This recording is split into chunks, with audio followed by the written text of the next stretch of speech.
gotta say, I love when cops speed, especially with non-emergency lights on, because I'm just gonna follow you. Everyone's gonna be scared of you. I'm not gonna give a damn. I'm gonna follow your speed, because what are you gonna do? Pull me over? Okay.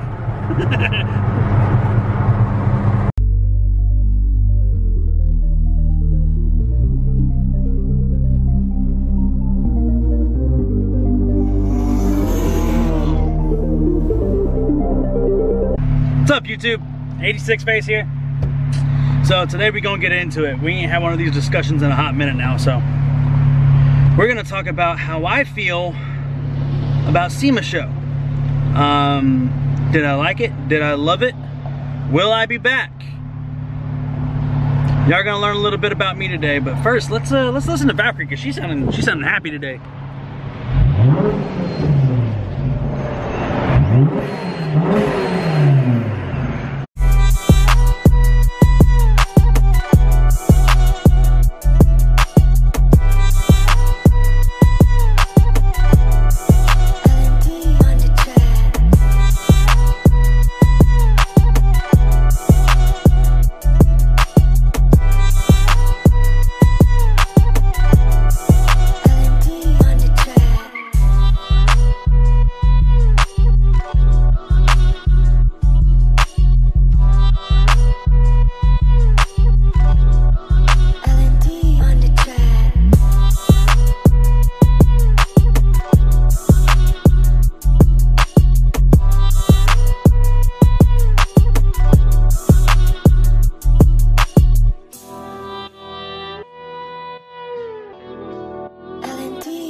So, the long-awaited video.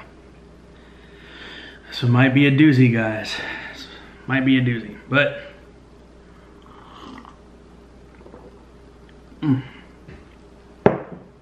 let's talk about SEMA. I keep getting questions from people. How was SEMA? Hey, first, before we dig into the pros and cons, it was an absolutely fantastic experience. I got to see some crazy products that are gonna be coming out. I got to see some products that made me go, why? I got to see some great. I got to see some not so great. I got to see running cars. I got to see cars that have never had the ignition on. It's all part of SEMA, right? So let's backtrack. Let's talk about my experience there, okay? Let's start from the beginning. So I got the call from Rip about 3.5 months in advance, which was plenty of time. But during that time, what I actually ended up doing was reaching out to companies and, hey, headed to SEMA, you have a product you want to show off, this, that, and the other. But I tried to limit those product searches to companies that I would actually use for my build. So Cypher Auto, Mishimoto, MFR Engineering, like these are all legitimate companies that are going to progress my build toward its goal. Now, could I have reached out to, you know, we're not gonna name companies, certain companies and be like, hey, I'm going to SEMA, hook it up? Sure. Would they have? Yes, absolutely, just because of where the car is going. But that's not gonna be progressing. So it was a balancing act for me there as far as getting parts that I needed and parts that would complement Rip's production line at SEMA.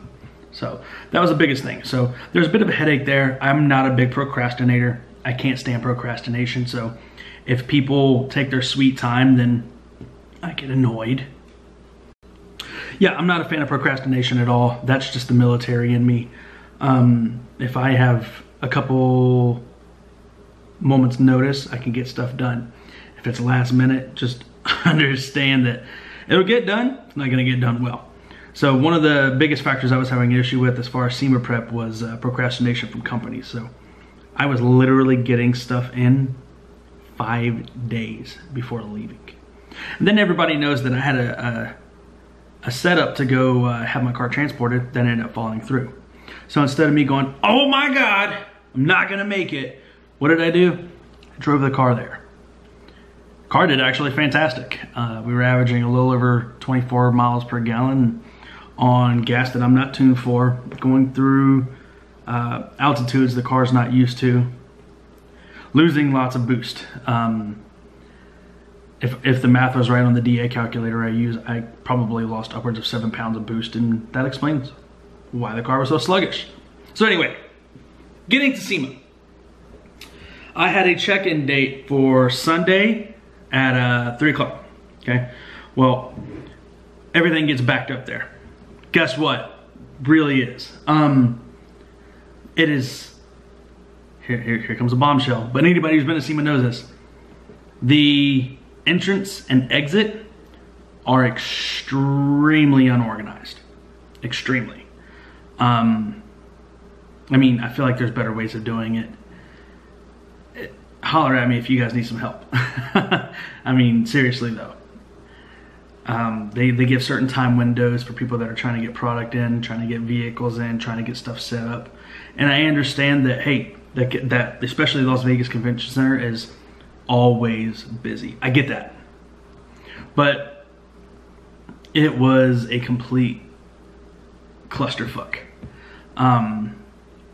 Getting in there the first time, I was supposed to be there at 3. My team actually was like, yo, check it out, you're gonna roll in with us because we have another vehicle that's been going to the booth at the same time. It's gonna be around 5 o'clock. Cool, no problem. Went back to my condo, chilled out. Got in the car, met up with them, and as we pull up to the entrance, they go, we're not allowing any more cars in. Wait, time out. What do you mean? So I literally went and drove around the block and I found a little corner to park and I just sat there and waited. Which, you need to understand, this is, what, 3 miles from the strip. Traffic is horrendous, so I'm glad I found somewhere to park. And Jeff, who is a very big contributor to the whole RIP Society, he calls me and goes, hey, you need to get back up here right now. So I literally rip through 2 lights, get back in line, we pull in. Keep in mind, they've talked to him 30 seconds before. I can see him, okay? And they go, we don't know what you're talking about. I literally had to yell at somebody who was just talking to the Jeep that was going up the ramp and go, hey, can you come here? He comes down and goes, oh yeah, he's good. Now, instead of escorting me to said spot, they go, okay, yeah, you're gonna go up the ramp through the 3rd door. You're gonna go straight until you see your booth. If you've ever been to the Las Vegas Convention Center, it's fucking huge. It's gigantic. So I was kind of like, okay. We ended up making it to the booth. We get the car set up, and I made an idiotic move, and now that I've known it, I'm going to say it out loud. I had a overflow issue with my new coolant tank from Ishimoto, where it was starting to spit coolant. Well, we have since then solved that issue. In the hustle and bustle of, hey, new coolant tank, getting ready for SEMA, I dumped in full concentrate coolant, which overpressurizes the system, and yeah, they didn't like that, so it forced it out. Now the car made that trek of, what, 1,300 miles plus with full strength coolant in the system, so. But as soon as we got up that ramp and it re-equalized, game over. So we had to clean that up. And then we get the booth set up, and me and my buddy Chris Rocco, we decide, hey, ain't nobody in here, we got an all access pass, let's go check out SEMA. So we went and walked around, we saw some crazy stuff. Well, the next morning, the next morning I get to the booth and they're like, hey, they're kind of freaking out right now. I'm like, who? They're like, the officials here, the people who run SEMA. I'm like, why? Keep in mind, I already had video up. You're not supposed to be taking pictures or video until everything's open. You could be unveiling stuff that isn't supposed to be unveiled yet. I'm like, well, this is stuff I need to be told, because as someone who contributes to content on YouTube, that was a gold mine for me, and that video actually did very well. So for them to be like, don't take pictures was just very odd to me. Okay, so my #1 complaint with SEMA. to the outside world, it seems like an extremely exclusive event. It's not. It's not. I mean, let's be honest. It's not. It was very, very crowded. I mean, I expected it to be crowded, but I also expected, like, to the outside world, there's this secrecy. You gotta be able to get this badge. You gotta be media. You have to be a contributor, exhibitor. You gotta be a product, like, blah, blah, blah, blah, right? I saw more red tags going around SEMA that said buyer than anything. And you can get those tags literally by registering online. Yeah, I just found that out. Okay. Number 2, they price gouge. What I mean by they price gouge, the food and everything in there, my God, expensive. It was heinous. We're just gonna leave that at that. Anybody who's ever been to a sporting event knows how people price gouge a little bit on food. Number 3, the outside portion. There was a lot of really cool stuff outside the show, okay, outside the exhibit halls. I didn't know that until this year, that those outside portions are open to the public. Yeah, so any Joe Schmo can literally come up and lean, as I observed, on your $600,000 Aventador S. You literally don't need a badge to do anything until you get to the exhibit halls. Now, once you get to the exhibit halls where product and everything's being shown, you ain't getting in. You're just not. But a good, I'm gonna go out here and say half was outside. So there's a lot you could have seen if you were just in the Vegas area. So pro tip, if you want to go to SEMA, you don't care about products, you want to just go check out cars, it's open. The next thing, hours. It opened very early, and I honestly felt like it closed early. You're in a convention center, you have a full security staff. The security is a joke. We'll talk about that in a second. But I feel like it could have been open a little bit longer. I mean, that's a lot of stuff to try to take in during what's, in my definition, chaotic. They closed at 6.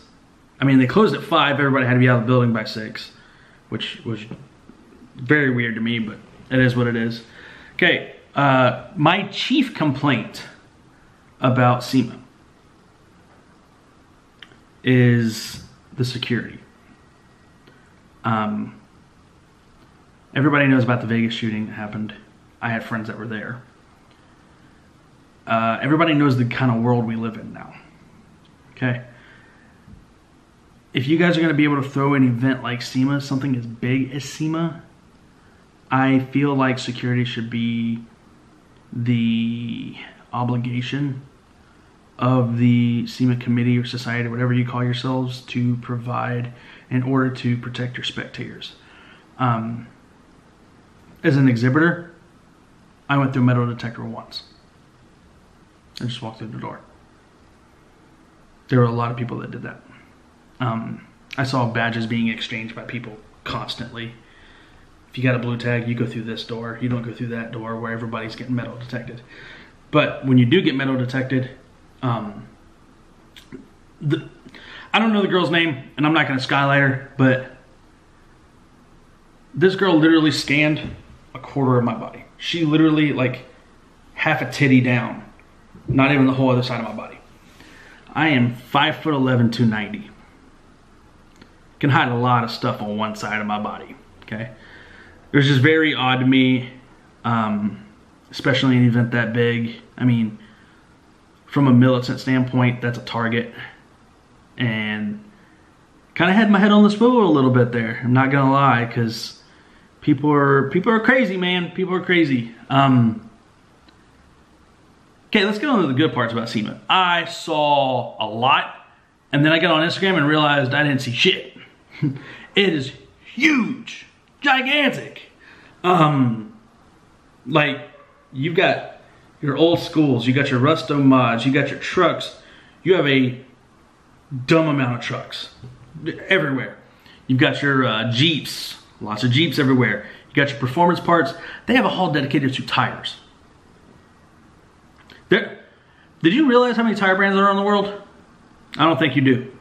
I thought I knew, and then I got there and went, this is what? And some of these tires were rock hard. So I can see why they don't have a giant name. A lot of Chinese knockoff stuff. There were a lot of Chinese people there that spoke zero English, which really tripped me out because, like, if you think about where you were, maybe you should hire an English representative. But hey, what do I know? I mean, then you get into your exotics. Like, I will give a shout out to Toyo here.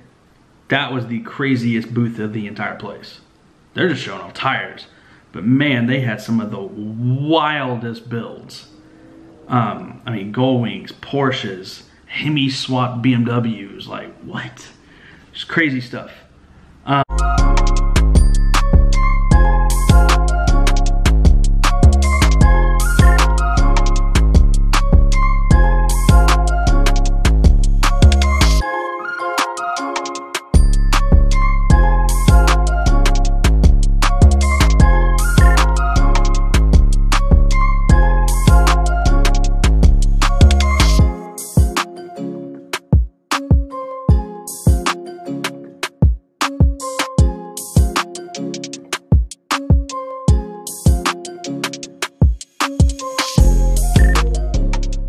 SEMA Ignited is the last portion of the SEMA show where all the cars leave, do the parade lap, and then there's a show at the end of it. Okay, so by fire code standard, you're supposed to have a quarter tank or less of fuel to be able to park in the convention center. When we left,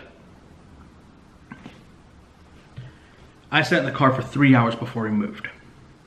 I don't care about sitting in my car. I love my car. Then it was just a slow crawl. My gas light comes on, okay? Like a lot of other people. So a lot of people were pulled over putting gas in their vehicles. And it literally got to the point where you're snaking around the entire, convention center. And then you're going through a crowd and coming back around, going through another crowd. And then you're going through the announcer stand. Then you're going through the parlay. And then you're hitting the actual SEMA Ignited, which had zero organization. None. I almost hit 2 people. I'm going 5 miles an hour and I almost hit people. Think about that. People just running in front of you. Like, hey, do a burnout. Sure, so I can't come back next year. It's not going to happen. So, that's my honest opinions, my honest thoughts on SEMA. I honestly feel like there needs to be a little bit more quality control. I feel like builds need to be vetted a little bit more just because there was some bad in there. There was some great, don't get me wrong, but there was some like, why is your Camry here? Oh, it's got wheels. Who gives a damn? Now, if I get the call, hey, will you come to SEMA 2019? You damn right. But will I have a lot more planning done? Absolutely.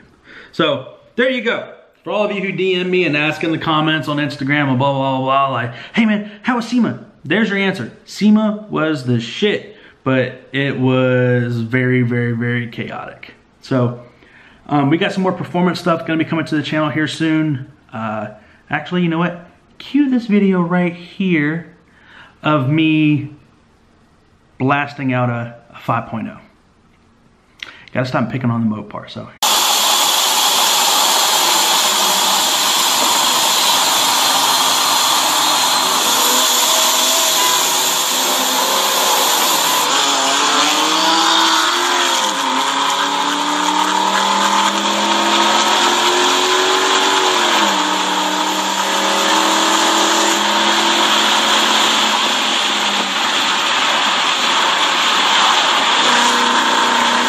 Did you see that? It ain't only Mopars, guys. I'm not trying to pick on y'all. I pick on everybody. We got some things in the works. The car is about to gain a couple more horsepower. And then we're gonna start playing with forged goodies. After talking to a couple of different companies at SEMA, we're gonna see how crazy we can actually make this little thing. You know, the V8 with the 2-cylinder weight savings. So look out for that. Leave your comments below. Hit me up on IG. If you're in Dallas, let's get together. Let's talk. But other than that, guys, stay savage.